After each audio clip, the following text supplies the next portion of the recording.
Sa kainit sa panahon karon, ang mga kabaw, ang mga baka, mga kanding ni pasilong sa ubos ni ining dakong kahoy, ni pasilong sa ubos ni ining dakong kahoy, mga kaibigan.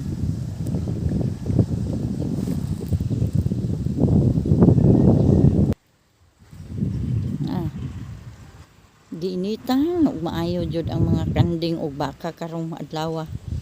Naunsa na makining ato ang panahon karon nga wala na may uwan. Hain naman intahon Ginoo ang uwan.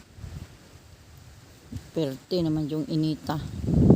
Jud ang kabaw, ang kanding. Muhangos naman gid sila.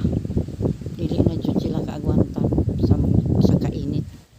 Ang kanding o paingon na sad nga ri kay mo pasilong na sad ni siya sa landong sa dakong kahoy. Dako man kay ning kahuyagod. Ni adinhi sila sa ilalom.